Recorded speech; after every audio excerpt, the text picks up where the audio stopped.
ಸಿನಿಮಾದಲ್ಲಿ ನಟಿಸೋಕೆ ದುಡ್ಡು ಕೊಟ್ರೆ ಸಾಕು ಅಂತಾರೆ. ಇಲ್ಲೊಬ್ಬ ನಟ ದುಡ್ಡು ಕೊಟ್ರು ನಟನೆ ಮಾಡಿಲ್ಲ ಅಂತ ಇದ್ದಾರೆ. ಇನ್ನು ಕೆಲ ನಟರು ಸಿನಿಮಾದಲ್ಲಿ ಚಾನ್ಸ್ ಕೊಟ್ರೆ ಸಾಕು ಅಂತಾರೆ. ಕೆಲ ನಟರಿಗೆ ಹೆಚ್ಚಿನ ಸಂಭಾವನೆ ಇರುತ್ತೆ, ಸಿನಿಮಾ ಮಾಡ್ತಾರೆ. ಇನ್ನು ಕೆಲವೊಬ್ಬ ನಟರು ಹೊಟ್ಟೆಪಾಡಿಗಾಗಿ ನಟನೆಯನ್ನ ಮಾಡ್ತಾರೆ. ಸ್ಟಾರ್ ಮ್ಯೂಸಿಕ್ ಡೈರೆಕ್ಟರ್ ಕಮ್ ನಟ ಆಗಿದ್ರು ಕೂಡ ಸಿನಿಮಾ ಮಾಡ್ತಾ ಇಲ್ಲ. ಉಪೇಂದ್ರ ಮೂವಿಗಳಿಗೆ ಇವರೇ ಸಂಗೀತ ಮಾಂತ್ರಿಕರಾಗಿದ್ರು. ಹಾಗಾದ್ರೆ ಆ ನಟ ಕಮ್ ಮ್ಯೂಸಿಕ್ ಡೈರೆಕ್ಟರ್ ಯಾರು ಗೊತ್ತಾ? ಎಸ್, ಕೆಲವೊಂದಿಷ್ಟು ಜನ ಹೇಗಿರ್ತಾರೆ ಅಂತಂದ್ರೆ, ನಟನೆಯಲ್ಲಿ ಆಸಕ್ತಿ ಇರುತ್ತೆ, ಆದ್ರೆ ಅವಕಾಶಗಳಿರೋದಿಲ್ಲ. ಒಂದಿಷ್ಟು ಜನಕ್ಕೆ ಅವಕಾಶಗಳಿರುತ್ತೆ, ಸಂಭಾವನೆ ಸಾಕಾಗ್ತಾ ಇರಲ್ಲ. ಕೆಲವೊಂದಿಷ್ಟು ಜನಕ್ಕೆ ದುಡ್ಡು ಬೇಕು, ಸಂಭಾವನೆನೂ ಬೇಕು, ಹಾಗೆ ನಟನೆಯೂ ಬೇಕು ಅಂತ ಇರುತ್ತೆ, ಅವ್ರಿಗೆ ಚಾನ್ಸ್ ಸಿಗಲ್ಲ. ಆದ್ರೆ ಮ್ಯೂಸಿಕ್ ಡೈರೆಕ್ಟರ್ ಆಗಿ ನಟರೂ ಆಗಿದ್ರು ಕೂಡ ಅವ್ರು ಸಿನಿಮಾದಲ್ಲಿ ನಟನೆ ಮಾಡ್ತಾ ಇಲ್ಲ. ಚಾನ್ಸ್ ಸಿಕ್ಕರೂ ಕೂಡ ಆ ಕಡೆ ತಲೆ ಹಾಕ್ತಾ ಇಲ್ಲ. ಹಾಗಾದ್ರೆ ಆ ನಟ ಯಾರು? ಯಾಕಾಗಿ ಹೀಗ್ ಮಾಡ್ತಾ ಇದ್ದಾರೆ? ಎಸ್, ಇದರ ಇನ್ಫಾರ್ಮೇಶನ್ ಅನ್ನ ಕೊಡ್ತೀವಿ ನಿಮ್ಮ ಫ್ರೀಡಮ್ ಟಿವಿಯಲ್ಲಿ.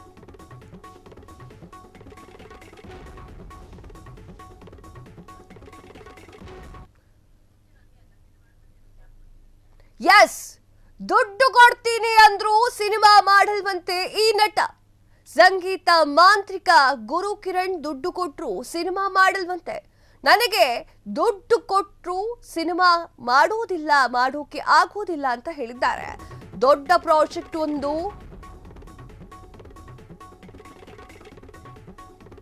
ಪ್ಯಾಟರ್ನ್ ನಲ್ಲಿ ಹೋಗ್ತಾ ಇದೆ, ಸಣ್ಣ ಚಿತ್ರಗಳು ಹೋಗ್ತಾ ಇಲ್ಲ, ಇದಕ್ಕೆ ಚಿತ್ರರಂಗ ಗುರಿಯಾಗ್ತಾ ಇದೆ. ಒಳ್ಳೆಯ ಸಿನಿಮಾಗಳು ಬರ್ತಾ ಇಲ್ಲ, ಮೊದಲಿನಷ್ಟು ಖುಷಿಯೇ ಸಿಗ್ತಾ ಇಲ್ಲ. ಹೀಗಾಗಿ ಒಂದು ಬ್ರೇಕ್ ಕೊಡೋಣ ಅಂತ ಅಂದ್ಕೊಂಡಿದ್ದೇನೆ ಅಂತ ಹೇಳಿ ಗುರು ಕಿರಣ್ ಹೇಳಿದ್ದಾರೆ. ಗುರು ಕಿರಣ್ ಯಾರಿಗೂ ಗೊತ್ತಿಲ್ಲ. ಗುರು ಕಿರಣ್ ಅವರ ಒಂದು ಸಂಗೀತವನ್ನ ಕೇಳಿ ತುಂಬಾ ಜನ ಹುಡುಗಿರು ಫಿದಾ ಆಗಿದ್ದಾರೆ. ಅವರ ಹೇರ್ ಸ್ಟೈಲ್ ತುಂಬಾ ಜನಕ್ಕೆ ಇಷ್ಟ ಆಗಿತ್ತು. ಸಿನಿಮಾಗಳಲ್ಲಿ ಹಾಡುಗಳನ್ನ ಹಾಡ್ತಾ ಇದ್ರು. ಅವರ ವಾಯ್ಸ್ಗೆ ಎಲ್ಲ ಫ್ಯಾನ್ಸ್ ಕೂಡ ಫಿದಾ ಆಗಿದ್ರು.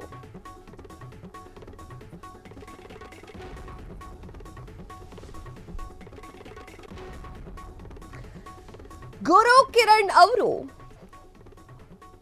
ಸಿನಿಮಾಗಳಲ್ಲಿ ನಟನೆ ಕೂಡ ಮಾಡಿದ್ದಾರೆ, ಹಾಗೆ ಮ್ಯೂಸಿಕ್ ಅನ್ನು ಕೂಡ ಕಂಪೋಸ್ ಮಾಡಿದ್ದಾರೆ. ಅವರನ್ನ ಗುರುತಿಸಿದವರು ಉಪೇಂದ್ರ ಅವರು. ಅವರಿಗೊಂದೊಳ್ಳೆ ಲೈಫ್ ಕೊಟ್ರು. ತದನಂತರ ಅವ್ರು ಸ್ವಲ್ಪ ಬ್ರೇಕ್ ತಗೊಂಡ್ರು. ಅದಾದ್ಮೇಲೆ ರಿಯಾಲಿಟಿ ಶೋಗಳಿಗೆ ಜಡ್ಜ್ ಆಗಿ ಬಂದಿದ್ರು. ತದನಂತರ ಎಲ್ಲೂ ಕೂಡ ಗುರು ಕಿರಣ್ ಅವರು ಕಾಣಿಸ್ತಾನೆ ಇಲ್ಲ. ಯಾಕಪ್ಪ ಕಾಣಿಸ್ತಾ ಇಲ್ಲ ಅಂತಂದ್ರೆ, ಒಂದು ಹೇಳಿಕೆಯನ್ನ ನೀಡಿದ್ದಾರೆ. ದುಡ್ಡು ಕೊಡ್ತೀನಿ ಅಂದ್ರು ಸಿನಿಮಾ ಮಾಡಲ್ವಂತೆ. ಹೌದು, ಅಂದ್ರೆ ಅವರ ಮಾತಿನ ಉದ್ದೇಶ ಏನು ಅಂತಂದ್ರೆ, ದೊಡ್ಡ ದೊಡ್ಡ ಸಿನಿಮಾಗಳು ಅಂತ ಜನರು ದೊಡ್ಡ ದೊಡ್ಡ ಸಿನಿಮಾಗಳಿಗೆ ಹೆಚ್ಚು ಗಮನವನ್ನ ಕೊಟ್ರೆ ಸಣ್ಣ ಪುಟ್ಟ ಕಲಾವಿದರು ಏನಾಗಬೇಕು? ಅವರಿಗೂ ಕೂಡ ಬದುಕುವಂತ ಹಕ್ಕಿರುತ್ತೆ, ಅವರಿಗೂ ಕೂಡ ಏನೋ ಒಂದು ಸಾಧನೆ ಮಾಡಬೇಕು ಎನ್ನುವಂಥ ಒಂದು ಚಿಂತನೆ ಇರುತ್ತೆ. ಆ ಒಂದು ಸಾಧನೆ ಮಾಡಬೇಕು ಎನ್ನುವಂತಹ ಚಿಂತೆಯನ್ನು ಯಾಕೆ ಸಾಯಿಸ್ತಾ ಇದ್ದೀರಾ ಎನ್ನುವಂಥ ಅರ್ಥದಲ್ಲಿ ಗುರು ಕಿರಣ್ ಅವರು ಮಾತನಾಡಿದ್ದಾರೆ. ನನಗೆ ದುಡ್ಡು ಕೊಟ್ಟರು ಕೂಡ ಸಿನಿಮಾ ಮಾಡಲ್ಲ, ಮಾಡೋಕ್ಕಾಗೋದಿಲ್ಲ. ದೊಡ್ಡ ಪ್ರಾಜೆಕ್ಟ್ ಪ್ಯಾಟರ್ನ್ ಹೋಗ್ತಾ ಇದೆ ಇವಾಗ. ಫ್ಯಾನ್ ಇಂಡಿಯಾ ಅಂತ ಓಡೋಗ್ತಾ ಇದ್ದಾರೆ ಜನ ಅದ್ರ ಹಿಂದೆ.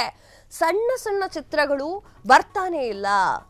ಚಿತ್ರರಂಗಕ್ಕೆ ಇದೇ ಒಂದು ಗುರಿ ಆಗ್ತಾ ಇದೆ. ಅಂದ್ರೆ ಫ್ಯಾನ್ ಇಂಡಿಯಾ ಸಿನಿಮಾ ಮಾಡಬೇಕು, ಫ್ಯಾನ್ ಇಂಡಿಯಾ ಸಿನಿಮಾ ಮಾಡಬೇಕು. 3 ವರ್ಷಕ್ಕೆ ಒಂದು ಸಿನಿಮಾ ಕೊಟ್ರೆ ಕನ್ನಡ ಇಂಡಸ್ಟ್ರಿ ಅನ್ನೋದೆಲ್ಲಿ ಹೋಗಿರುತ್ತೆ?